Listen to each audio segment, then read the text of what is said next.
महात्मा बुद्ध का एक प्रसिद्ध प्रसंग है जो बताता है कि हमें बुरी बातों को भूलकर आगे बढ़ना चाहिए। यह प्रसंग न केवल प्रेरणादायक है बल्कि जीवन में शांति और सुख प्राप्त करने के सूत्र भी सिखाता है। एक समय की बात है, महात्मा बुद्ध अपने शिष्यों के साथ विभिन्न क्षेत्रों में भ्रमण कर रहे थे। एक दिन वे एक गांव में पहुंचे। गांव के लोग बुद्ध की ख्याति सुनकर उनके उपदेश सुनने के लिए उत्सुक थे।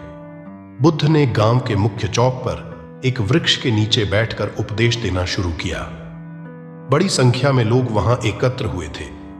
बुद्ध ने अपने उपदेश की शुरुआत करते हुए कहा, क्रोध एक ऐसी अग्नि है जिसमें क्रोध करने वाला खुद भी जलता है और दूसरों को भी जलाता है। हमें अपने मन को शांत रखना चाहिए और बुरी बातों को भूलकर आगे बढ़ना चाहिए। उनके प्रवचन सुनने के लिए वहां एक बहुत ही क्रोधी स्वभाव का व्यक्ति भी बैठा हुआ था। उसे बुद्ध की ये बातें पसंद नहीं आई।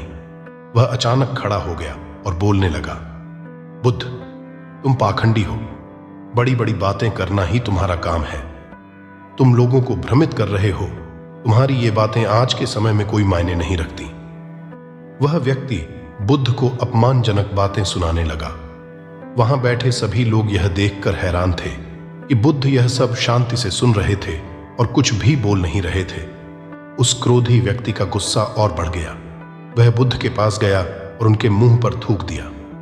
फिर वह वहां से चला गया। उस व्यक्ति के घर पहुंचते ही उसका मन शांत हुआ और उसे अपने किए पर बहुत पछतावा हुआ। उसने सोचा कि उसे बुद्ध से क्षमा मांगनी चाहिए। अगले दिन सुबह सुबह वह बुद्ध से क्षमा मांगने पहुंचा, लेकिन बुद्ध उस गांव से पड़ोस के गांव के लिए निकल चुके थे। वह व्यक्ति बुद्ध को खोजते हुए दूसरे गांव में पहुंच गया। जब उसने बुद्ध को देखा तो वह उनके चरणों में गिर गया और क्षमा मांगने लगा। महात्मा बुद्ध, क्या आप मुझे पहचानते हैं? मैंने कल आपके साथ बुरा व्यवहार किया था और आपका अपमान किया था। कृपया मुझे क्षमा कर दें। बुद्ध ने उस व्यक्ति की ओर देखा और शांत स्वर में पूछा, तुम कौन हो और क्षमा क्यों मांग रहे हो? वह व्यक्ति हैरान हुआ और बोला, क्या आप भूल गए? मैंने कल आपके साथ बुरा व्यवहार किया था और आपका अपमान किया था। बुद्ध मुस्कुराए और कहा, बीता हुआ कल मैं वहीं छोड़ आया हूं और तुम अभी भी वहीं रुके हुए हो। तुम्हें अपनी गलती पर पछतावा है और तुमने पश्चाताप कर लिया है। अब तुम निष्पाप हो गए हो। बुरी बातें याद करते रहने से हमारा आज बर्बाद हो जाता है। इस आदत की वजह से भविष्य भी बिगड़ सकता है। इसीलिए बीते हुए कल की बातों को भूलकर आगे बढ़ना चाहिए। बुद्ध के इस उत्तर ने उस व्यक्ति के मन में गहरे छाप छोड़ी। उसने समझा कि बीती बातों को बार बार याद करना और उन पर पछतावा करना केवल हमारे आज और भविष्य को नुकसान पहुंचाता है। उसने संकल्प लिया कि वह अपने गुस्से को नियंत्रित करेगा और बीती बातों को भूलकर आगे बढ़ेगा। महात्मा बुद्ध के इस प्रसंग से हमें यह सीख मिलती है कि हमें अपनी बुरी बातों और गलतियों को बार बार याद नहीं करना चाहिए।